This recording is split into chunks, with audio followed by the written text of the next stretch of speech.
comme ni ma leen ko waxee de l'équipe nationale du Sénégal dañ koy commencer ak information bi nga xamante ne day concerner Pape Matar Sarr le milieu de terrain de Tottenham, le milieu de terrain de l'équipe nationale du Sénégal, ancien joueur de génération foot passé par le FC Metz mu nekk yi tamit un talent pur. Donc maa ngi leen ko doon wax sànq, il n'est pas content et cela me rend triste. La frustration silencieuse de Pape Matar Sarr kaddu yi nag Diomi Ara moo ko yëkkati, mu nekkoon un ancien milieu emblématique de Tottenham. Donc moom jot na yëkkati ay kaddu. On va faire un petit historique. Cette saison, Pape Matar Sarr s'est imposé comme l'une des révélations de la Premier League, dévoilant toute la palette de son talent dans le rôle de milieu relayeur. damay deseni foofu tuuti parce que bi mu nekk génération foot li ñu ko daan gën a gis muy football mooy un numéro 10. bi mu nekkee FC Metz c'était la même chose. Lors de sa première saison avec Tottenham, je pense qu'il avait ce problème sur sa capacité d'adaptation. Mais Pape Matar s'est beaucoup amélioré gars yi. Et soo leen xoolee passage bi nga xamante ne liiral naa leen ko mooy le rôle de milieu relayeur. Donc dafa am benn recomposition de style. Te l'année dernière gis nañ Pape Matar Sarr muy football comme numéro 6. Gis nañu Pape Matar Sarr muy football comme numéro 6 nekk le dépositaire du jeu des Spurs. De par sa palette technique, sa capacité à venir récupérer la balle, waaye tamit vision bi nga xamante ne am na ko dans son jeu. Pape Matar laataa muy jël bal bi xam na lu mu war a def, xam na fu mu war a passe. Donc joueur boobu soo ko amee, je pense qu'il mérite du respect. Et surtout l'année dernière, il faisait partie des grands artisans qui ont permis à Tottenham de remporter l'Europa League face à Manchester United. Donc pourtant, alors que son potentiel éclate au grand jour, il se voit contraint de patienter sur le banc. La question est douloureuse, gars. Comment gérer cette frustration qui ronge l'âme du jeune lion? Et damay yamani foofu tuuti parce que je pense que la plate des sports est en train de faire un travail exceptionnel. Aujourd'hui, on a à chaud l'actualité yi nga xamante ne day concerner nos joueurs de l'équipe nationale du Sénégal. Et sans dara lii sax c'est un soutien bi nga xamante ne ñi ngi koy envoyer envers le milieu de terrain de l'équipe nationale du Sénégal. Déjà, il y a eu un fait boobu mooy lan? Le fait que Pape Matar Sarr ne célèbre même pas fait penser que le fait de ne pas jouer le perturbe vraiment, qu'il n'est pas content et cela me rend triste. Mu nekk kaddu yi nga xamante ne moom la Djemi yëkkati qui suggère nous devons le faire jouer dès le début. Il a été exceptionnel cette saison. Kaddu yi benn légende bu Tottenham moom moo ko yëkkati. Et ce qu'il faut savoir mooy à ses débuts cette saison, Pape Matar Sarr semblait tout désigner comme un pilier indiscutable, mais rapidement la concurrence a resserré l'étau. Avec les arrivées de Paligna, Rodrigo Bentancur, un international uruguayen passé par la vieille dame, la Juventus de Turin, blessure yi nga xamante ne amoon na ko moom moo ko sonal. Mais kenn natablewul le talent pur de Rodrigo Bentancur qui est un sentinelle. Léegi nag il y a eu un autre recrue bi nga xamante ne dafa ñëw renforcer le secteur offensif des Spurs muy Xavi Simons. Xavi Simons ak Pape Matar Sarr ñoom ñoo xaw a bokk tuuti registre parce que Xavi Simons c'est un numéro 10 waaye nag de par sa polyvalence vitesse bi nga xamante ne am na ko tàmmoon nañu di ko gis muy football comme excentré. Et bi muy nekk en Bundesliga ci équipe bi nga xamante ne moom mooy Leipzig li ñu ko doon gën a gis sax fin bi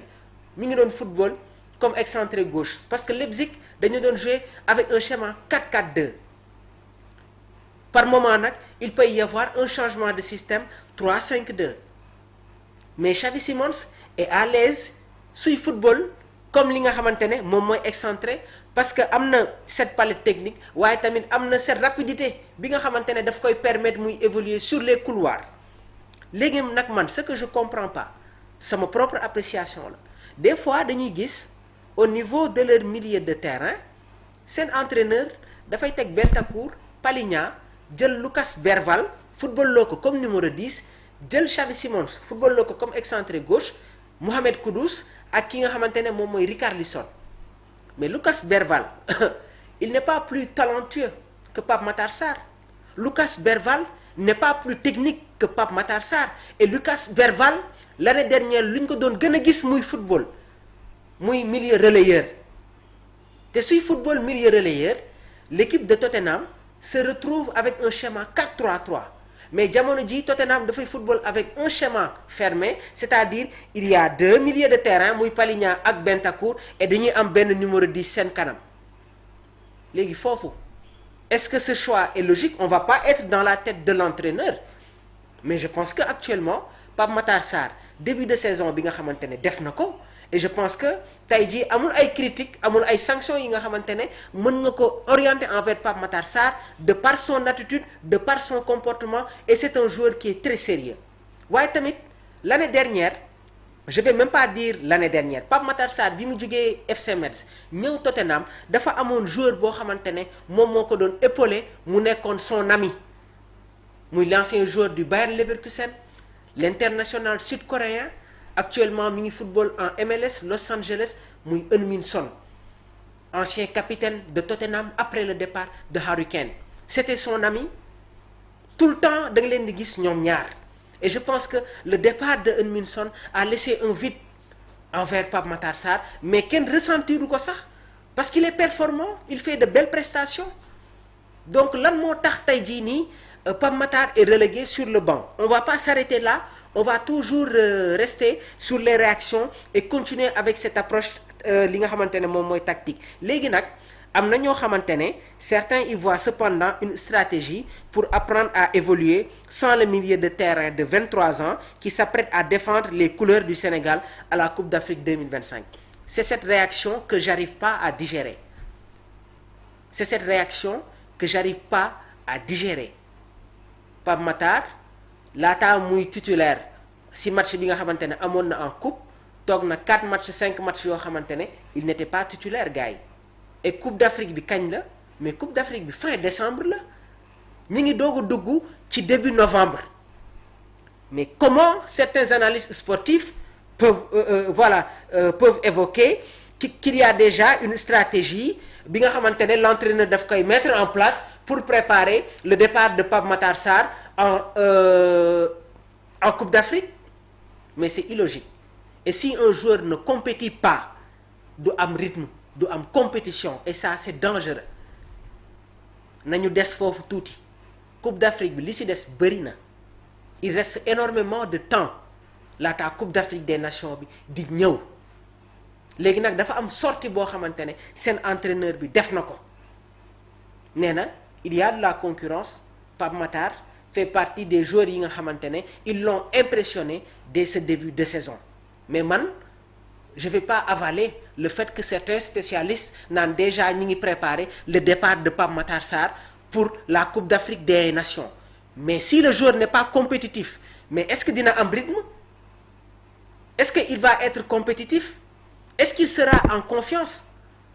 il faut faire attention on est dans le haut niveau joueur dafay bëgg a am compétition dans les jambes pour que su ñëwee en sélection dafay nekk dans la continuité quasiment 2 mois avant le début de la Coupe d'Afrique des Nations yow ngay évoquer ne que l'entraîneur prépare déjà son départ c'est illogique je suis pas d'accord avec li nga xamante ne moom mooy cette réaction léegi nag on est dans le football ku nekk mën nga ci indi sa propre réaction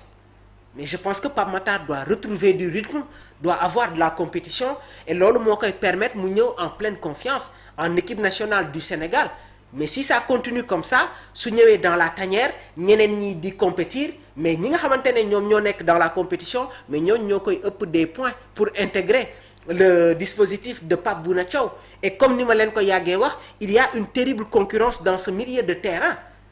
un milieu de terrain où il y a Pape Alassane Gueye Idrissa Gana Gueye Pathé Ciss Nampalys Mendy qui fait son retour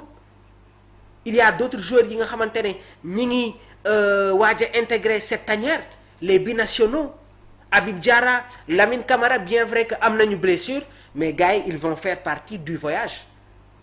ils vont faire partie du voyage pour la CAN ñu bëri ñi ngi évoquer est-ce que du juste trop mais on se rappelle de la situation de Ismaïla Sarr sur une coupe d'Afrique il n'était pas en rythme amoon na blessure mais Aliou Cissé yóbbu woon na ko bi mu ñëwaatee il a fait de belles prestations donc Pape Matar doit jouer pour avoir du rythme donc je pense qu'on aura l'opportunité vraiment d'amener des réactions sur la question bi nga xamante ne day concerner Pape Matar Sarr. Maintenant la vraie question demeure, jusqu'où cette frustration silencieuse peut porter Pape Matar Sarr, déjà auteur de 2 buts et 2 passes décisives en 8 journées, un point d'interrogation. Laissez-moi vos réactions. Damay ñëwaat ci beneen joueur boo xamante ne nag jamono ji mi ngi entre blessure et méforme, muy Boulaye Dia, qui est dans le dur avec la Lazio de Rome en Serie A. Donc gannaaw bañ ko prêté pour 2 saisons à l'été 2024, Boulaye Dia vit sa 2e saison à la Lazio après une première campagne prometteuse bi nga xamante ne il avait inscrit 12 buts et délivré 4 passes décisives. Très attendu cette saison, l'attaquant sénégalais peine toutefois à briller et reste loin de ses standards. Gannaaw bañ ko titularisé à la pointe de l'attaque de la Lazio face au promu Pissé, hier, dans le cadre de la 9e journée de championnat, l'international sénégalais n'a pas su saisir sa chance. Sorti dès la mi-temps, l'ancien buteur de